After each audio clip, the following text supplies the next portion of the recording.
एक तो इस देश में ऐसे महान लोग हो गए, जैसे आप आदि शंकराचार्य को ही ले लीजिए, जिन्होंने पहले ही से चैतन्य लहरियां आदि कितनी ही बातों पर हम लोगों को समझा रखा है। हमारे पास ऐसे अनेक ग्रंथ हैं जिसके अंदर परमात्मा के स्वरूप के बारे में भी अनेक चर्चाएं हो चुकी,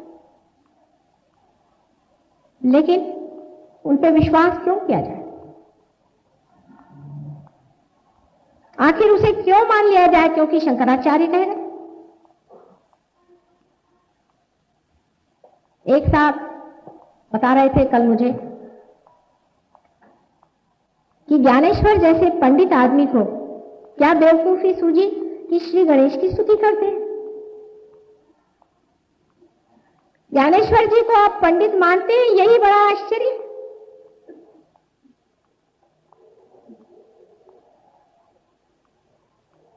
उनके शब्द चातुर्य के लिए क्या आप उनको पंडित मानते हैं?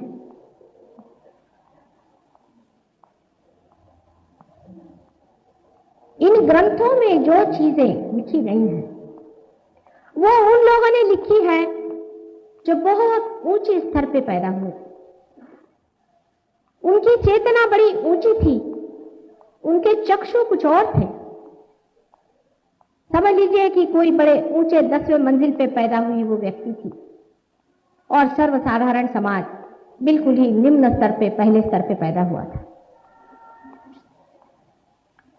दोनों के बीच में जोड़ने वाली कोई चीज ही नहीं थी सिवाय इसके कि नीचे का समाज उनको जब तक वो जीवित रहे उनको सताता रहा पूरी तरह से, और जब मर गए तो उनके मंदिर और ये और वो बना करके और उनके नाम पर पैसा कमाता रहा।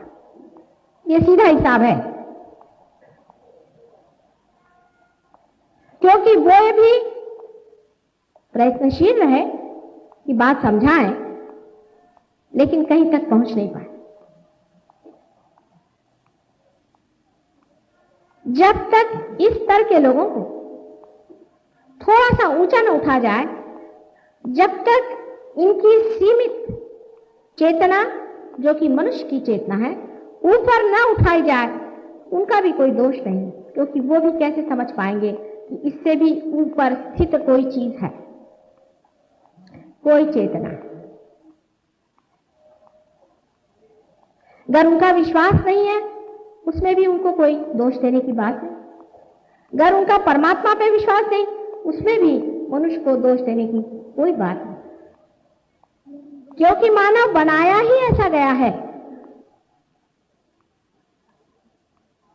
मानव की रचना ही ऐसी हो गई है कि थोड़ी समय के लिए वो परमात्मा के प्रेम से वंचित किया गया, हटाया गया।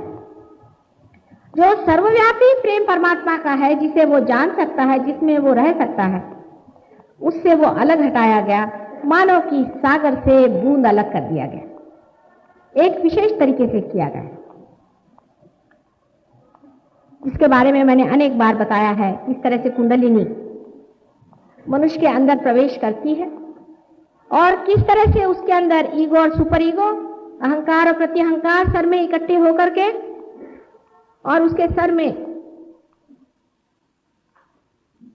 एक तरह का पिंजरा बना देती है, जिसके कारण वो इस सर्वव्यापी परमात्मा के प्रकाश से अलग होकर के अपना व्यक्तित्व बनाता है। हम अलग हैं, आप अलग हैं, आप अलग हैं। एक उसकी एक विशेष तरह की रचना मनुष्य के त्रिकोणाकार सर में होती है।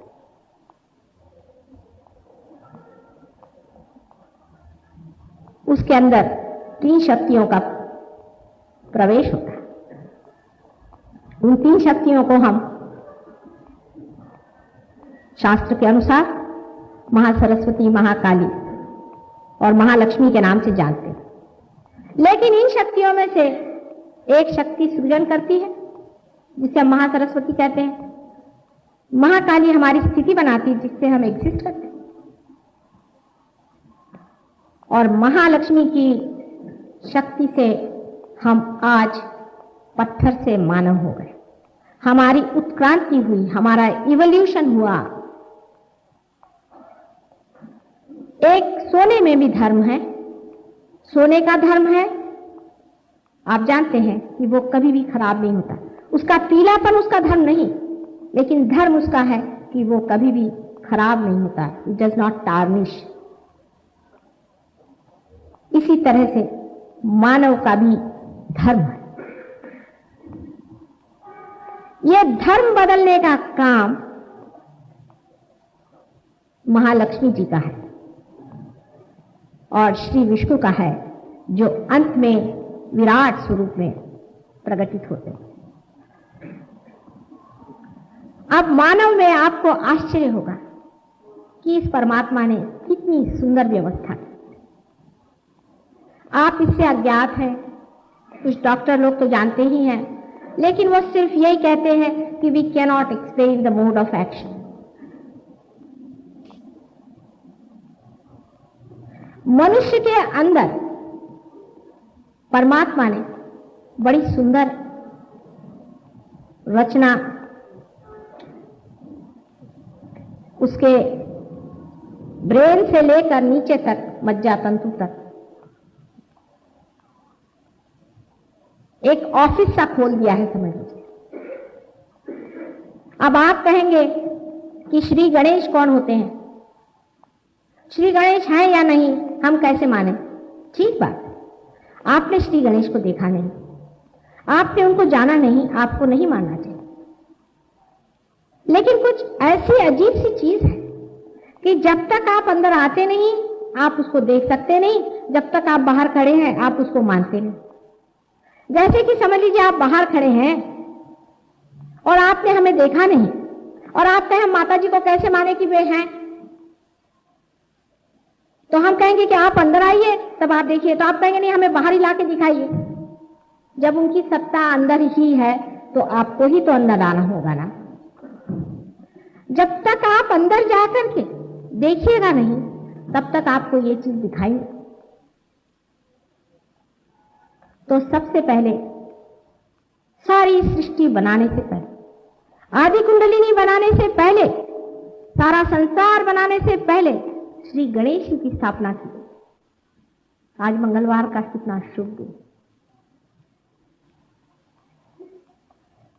वे स्वयं साक्षात पवित्रता के पूर्ण अवतार हैं। वे अपने अंदर स्थित हैं, उसको देखने के लिए आपके पास चक्षु नहीं। वे अपने अंदर मूलाधार नाम के सेंटर पे, जहां की प्रोस्टेट ग्लैंड सराउंड करती है, जिसे हम पेल्विक प्लेक्सस के नाम से जानते हैं, उसके अंदर हर एक इंसान में प्रतिबिंबित है। जागरूक नहीं हो, चाहे सुप्त से ही हो, लेकिन वे वहां पर हैं। ये देवता ऐसी हैं कि कभी भी पूर्णतया सुप्त होती ही नहीं। जब तक मानव राक्षस न हो जाए, बिल्कुल ही राक्षस हो जाए, तब तो वो वहां से लुप्त ही हो जाते हैं। नहीं तो हर एक मानव के अंदर श्री गणेश विराजते हैं। यह पहला हमारे अंदर का सेंटर है, जिसे कि मूलाधार चक्र कहा जाता है। मूलाधार, आप तो सब संस्कृत के पंडित हैं। मूल माने रूट और आधार माने support. Support of the root,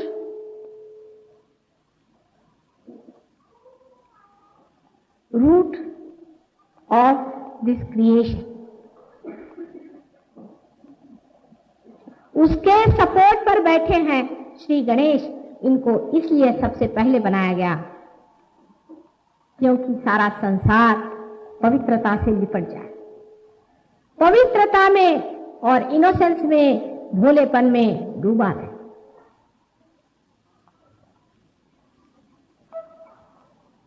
बहुत से लोग ये भी कहते हैं कि माता जी इतने भोला होना ठीक नहीं, आपको कोई प्रैक्टिकल सेंस नहीं। आपको प्रैक्टिकल सेंस होना चाहिए। भगवान से बढ़ के कोई और अधिक प्रैक्टिकल है ही नहीं। आप में जितनी भी अकल आई है उसका स्रोत वही है।